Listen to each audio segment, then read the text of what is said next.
Oke, selamat datang di konten Bacotan Wibu.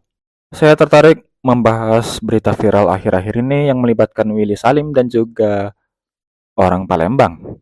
Namun yang akan saya bahas adalah sisi lain yang menurut saya lebih menarik dari kasus tersebut, yaitu komentar-komentar dari orang-orang Palembang tentang kasus tersebut.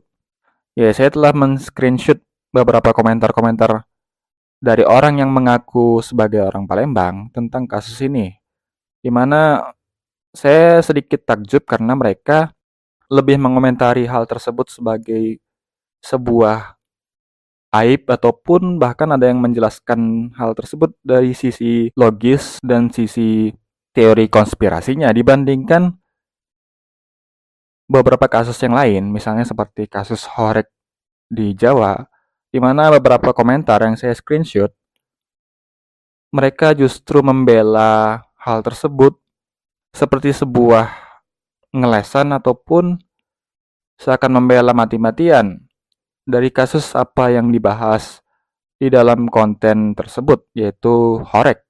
Hal ini cukup membuat saya sedikit takjub dan ini mengingatkan saya dengan tradisi orang Jepang, di mana ketika mereka melakukan kesalahan, maka mereka akan membungkukkan badan dan meminta maaf dari lubuk hati yang terdalam. Tidak berusaha untuk membela diri ataupun membela mati-matian, meskipun itu adalah kesalahan dari suku mereka sendiri. Contohnya adalah pada kasus ketika Jepang kalah dari Kroasia di perhelatan Piala Dunia 2022 Qatar. Ketika Jepang kalah adu penalti dari Kroasia, sang pelatih dari Jepang langsung meminta maaf kepada para supporter dengan lubuk hati yang terdalam dan dengan segera ia membungkukkan diri sebagai sebuah gestur pertanggungjawaban.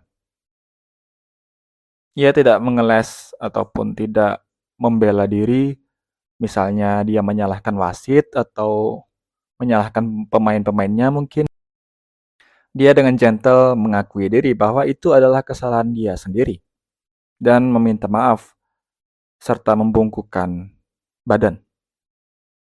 Dan masih banyak juga kasus-kasus lainnya, misalnya ketika ada kasus korupsi di Jepang, sang koruptor tersebut dari lubuk hati yang terdalam menyesal, sangat-sangat menyesal dan bahkan menangis di depan konferensi pers ketika ia ditangkap sebagai sebuah gestur penyesalan yang sangat-sangat dalam ketika ia tertangkap tangan melakukan kesalahan.